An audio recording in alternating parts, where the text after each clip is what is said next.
Halo semua, selamat datang kembali di mata pelajaran PPKN untuk kelas 9.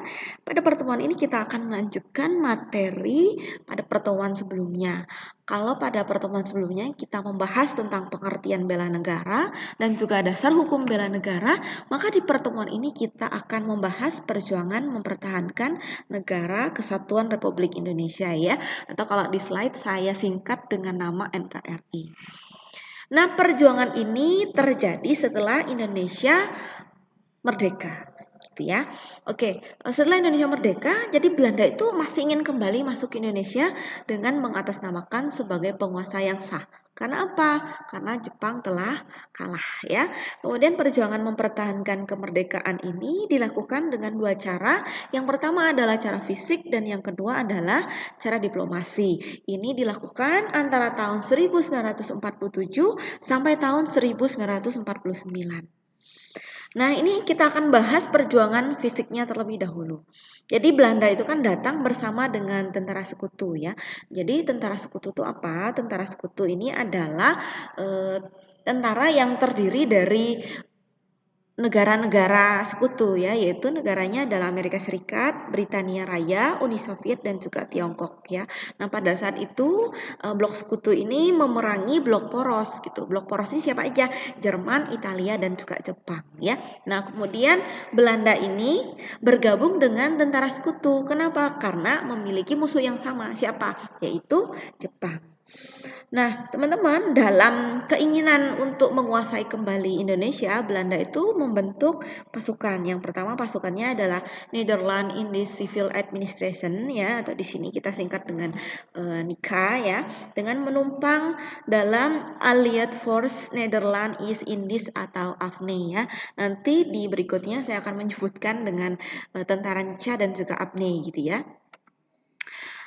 Yang pertama ini adalah insiden bendera di Surabaya, terjadi tanggal 19 September tahun 1945. Nah, ini bermula ketika ada orang Belanda mengibarkan bendera merah putih biru pada tiang di atas Hotel Yamato di daerah Tunjungan Surabaya. Nah, hal tersebut itu kan menimbulkan amarah pada rakyat gitu, karena itu kan bukan benderanya bangsa Indonesia ya. Kemudian mereka menyerbu hotel tersebut dan juga merobek bagian yang berwarna biru. Kemudian mereka mengibarkan kembali sebagai bendera merah putih. Berikutnya adalah pertempuran 5 hari di Semarang. Nah, ini terjadi antara tanggal 15 sampai 20 Oktober tahun 1945 ya. Nah, ini pasukan Jepang berhadapan dengan TKR atau Tentara Keamanan Rakyat dan juga para pemuda. Ini tuh terjadi ketika ada 400 orang veteran atau mantan tentara Angkatan Laut Jepang, itu kan tadinya akan dipekerjakan untuk mengubah pabrik gula di Cepiring di daerah Semarang untuk menjadi pabrik senjata. Tetapi ternyata para veteran Angkatan Laut ini itu nggak mau, mereka malah menyerang polisi Indonesia yang mengawal mereka gitu ya. Kemudian berikutnya adalah pertempuran Surabaya. Ini terjadi tanggal 10 November 1945 ya. Nah, teman-teman, ini diawali dengan kedatangan tentara AFNI dari divisi India yang dipimpin oleh Brigadir Malabi pada tanggal 25 Oktober 1945. Kedatangan ini mengakibatkan kerusuhan dengan para pemuda di Surabaya karena para pemuda ini nggak suka gitu. Kemudian tanggal 27 Oktober 1945, para pemuda di Surabaya berhasil memporak-porandakan kekuatan sekutu, bahkan hampir menghancurkan. Tetapi ketika ini akan hancur ya, kemudian dilakukanlah sebuah perundingan gitu ya. Nah, saat perundingan itu dilakukan, terjadi insiden jembatan merah yang menyebabkan Brigadir Malabi ini tewas ya. Nah, apa itu insiden jembatan merah ya? Insiden jembatan merah adalah terjadinya konflik bersenjata antara pemuda Indonesia dengan tentara AFNI yang tadi dipimpin oleh Brigadir Malabi ya. Jadi mobil yang ditumpangi Malabi itu dicegat oleh pasukan pihak Indonesia ketika akan melintasi jembatan merah dan mengakibatkan terjadinya baku tembak. Nah, kemudian salah satu pemuda Indonesia itu ternyata tembakan pistolnya mengenai tentara Malabi dan juga mobil Malabi ini diledakkan dengan menggunakan granat gitu ya. Ya, seperti itu kita lanjutkan ya. Kemudian tanggal 19 November ya, tentara sekutu itu mengeluarkan ultimatum isinya agar pemilik senjata menyerahkan senjata kepada sekutu sampai tanggal 10 November. Jadi semua rakyat Indonesia, semua pemuda siapapun diharapkan untuk menyerahkan senjata mereka. Nah, tetapi hal tersebut tidak dihiraukan. Akibatnya adalah terjadilah Perang Surabaya yang pecah tanggal 10 November 1945. Kemudian rakyat Surabaya ini dipimpin oleh Sungkono ya namanya. Sungkono ini yang menjadi pemimpin di rakyat Surabaya. Kemudian ada salah satu lagi pahlawan yang sangat terkenal yaitu Bung Tomo. Beliau berjuang dengan menggunakan siaran radio mengobarkan semangat perlawanan para pemuda. Nah, salah satu slogan yang sangat terkenal dari Bung Tomo itu adalah merdeka atau mati gitu ya. Jadi itu benar-benar membakar semangat juang para pemuda. Nah, kemudian peristiwa ini diperingati sebagai Hari Pahlawan yang sampai sekarang kita peringati setiap tanggal 10 November. Berikutnya adalah pertempuran Ambarawa. Nah, ini juga karena adanya kedatangan tentara Inggris ya di bawah pimpinan Brigjen Battle di Semarang pada tanggal 20 Oktober 1945 untuk membebaskan tentara sekutu ya. Jadi tentara sekutu ini dalam penguasaan para pemuda Indonesia, kemudian datanglah tentara Inggris sebagai bagian dari blok sekutu tadi untuk membebaskan mereka ya.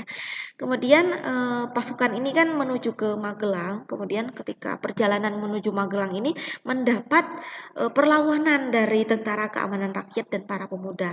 Kemudian pasukan Inggris ini terdesak sampai ke daerah Ambarawa. Nah, pada pertempuran tersebut meninggal Letkol Istiman ya. Ini adalah pemimpinnya para pemuda pada pertempuran ini. Kemudian Kolonel Sudirman langsung terjun ke dalam pertempuran tersebut ya. Kemudian tanggal 15 Desember pasukan Indonesia berhasil memukul mundur sekutu sampai ke Semarang di bawah komando Kolonel Sudirman. Kemudian tanggal 15 Desember diperingati setiap tahunnya ya sebagai Hari Infanteri. Nah, karena jasanya Kolonel Sudirman tadi diangkat menjadi Panglima Besar Tentara Keamanan Rakyat dan berpangkat jenderal ya. Ya, beliau adalah yang kita kenal dengan nama Jenderal Sudirman. Berikutnya adalah pertempuran Medan Area. Nah, ini sama ya. Jadi ini awalnya adalah karena kedatangan tentara itu tadi ya, tentara Nica kalau di Medan Area. Pemimpinnya adalah Ted Kelly mendarat di Medan tanggal 19 Oktober 1945.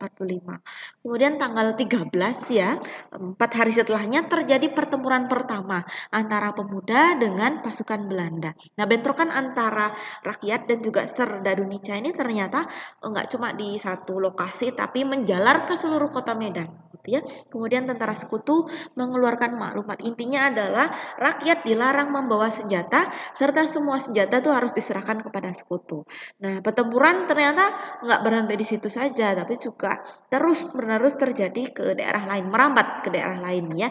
Misalnya di Padang, Bukit Tinggi dan juga Aceh sejak November 1945. Berikutnya adalah peristiwa Bandung Lautan Api. Nah, ini terjadi ya.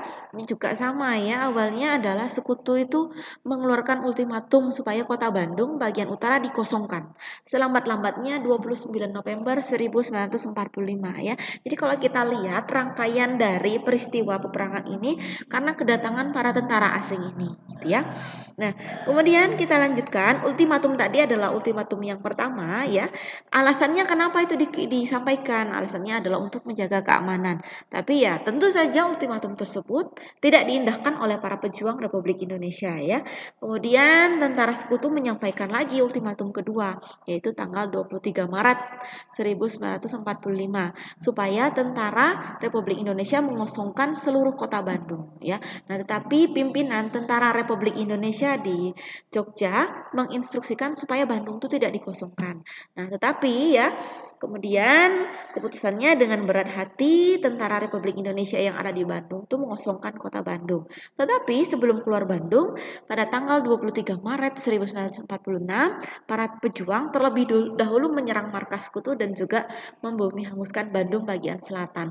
Tujuannya apa? Supaya segala sesuatu yang ada di Bandung bagian selatan ini tidak dipergunakan kembali oleh para tentara asing tadi ya. Berikutnya adalah pertempuran Margarana. Ini eh, terjadi karena kedatangan pasukan Belanda di Bali pada tanggal 2 sampai 3 Maret tahun 1946. Nah, saat itu Letnan Kolonel I Gusti Ngurah Rai ini sedang perjalanan ke Jogja untuk konsultasi bagaimana cara pembinaan resimen Sunda kecil ya. Nah, Sunda kecil ini termasuk salah satunya adalah Bali dan pulau-pulau di sekitarnya. Waktu itu namanya adalah Sunda kecil. Kemudian beliau juga selain mengenai pembinaan resimen, beliau juga konsultasi gimana sih cara menghadapi Belanda gitu ya. Kemudian begitu kembali dari Jogja, ternyata kesatuan resimennya itu dalam keadaan terpencar ya. Nah, kesatuan resimen ini adalah pasukan tentara itu tadi ya. Kemudian I Gusti Ngurah Rai menggalang kekuatan dan mulai menggempur Belanda pada tanggal 18 November tahun 1945. Nah, tetapi karena pasukan tidak imbang, akhirnya pasukan I Gusti Ngurah Rai itu dikalahkan dalam pertempuran Puputan ya. Puputan ini artinya apa? Bertempur habis-habisan ya. Jadi mereka saat bertempur itu dalam keadaan terdesak mereka meneriakkan puputan. Artinya adalah bertempur habis-habisan ya. Nah, pertempuran Puputan ini terjadi di sebuah daerah di Bali namanya adalah Margarana. Kemudian I Gusti Ngurah Rai gugur bersama anak buahnya di dalam pertempuran tersebut. Berikutnya adalah perlawanan terhadap agresi militer Belanda. Nah, agresi militer Belanda ini dilakukan sebanyak 2 kali ya. Yang pertama dilaksanakan tanggal 21 Juli pada tahun 1947 dengan menguasai daerah-daerah yang dikuasai Republik Indonesia di Sumatera, Jawa Barat, Jawa Tengah, dan juga Jawa Timur gitu ya. Jadi daerah-daerah ini dianggap merupakan daerah yang sangat penting gitu ya. Sehingga sama oleh Belanda ini dikuasai terlebih dahulu. Kemudian Indonesia secara resmi mengadukan hal tersebut kepada PBB ya. Nah, ini adalah bagian usaha dari diplomasi. Kemudian PBB mendesak supaya terjadinya gencatan senjata ya atau dihentikannya peperangan terlebih dahulu. Kemudian agresi militer kedua dilanjutkan ya. Jadi agresi militer pertama tadi berhenti setelah ada resolusi, kemudian dilanjutkan dengan adanya agresi militer Belanda yang kedua. Ini dilakukan pada tanggal 19 Desember pada tahun 1948. Diawali dengan serangan ke Yogyakarta yang merupakan ibu kota Indonesia pada saat itu ya. Nah, pada serangan ini terjadi penangkapan kepada para tokoh ya, misalnya adalah Soekarno, Muhammad Hatta, Syahril dan lain-lain ya. Ini adalah tokoh-tokoh penting di dalam negara Indonesia. Kemudian ibu negara Indonesia atau Yogyakarta tadi itu kan udah jatuh ya. Kemudian dibuatlah pemerintahan darurat Republik Indonesia yang dipimpin oleh Syafruddin Prawira Negara ya. Kemudian karena Jogja sudah jatuh ya ini merupakan masa kelam ya bagi rakyat Indonesia, bagi negara Indonesia karena ibu kota negara itu sudah jatuh. Strategi kemudian diubah menjadi perang gerilya ya. Nah, salah satu perang gerilya yang sukses itu dilakukan pada serangan 1 Maret 1949 yang dipimpin oleh Jenderal Sudirman ya. Nah, sekarang teman-teman kalau main ke Malioboro ya di 0 km di dekat 0 km itu ada yang namanya Monumen Serangan 1 Maret ya untuk memperingati peristiwa ini. Berikutnya adalah perang gerilya. Nah, perang gerilya ini adalah strategi perang berpindah tempat gitu ya.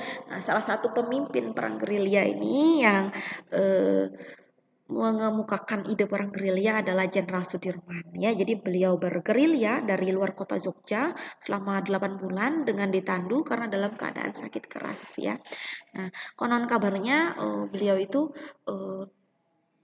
dalam keadaan yang sangat tidak baik ya, artinya paru-parunya, beliau sakit paru-paru ya sudah parah sekali, tetapi semangatnya itu mengalahkan semua rasa sakitnya sehingga beliau tetap terjun langsung ke peperangan mengatur barisan para tentara di Indonesia dan juga para pemuda. Oke teman-teman, ini dulu untuk materi minggu ini. Kita lanjut lagi minggu depan ya. Eh Terima kasih sudah mengikuti pembelajaran. Tetap semangat. Setelah minggu depan nanti kita akan ulangan harian ya. Terima kasih semua. Selamat melanjutkan aktivitas. Bye.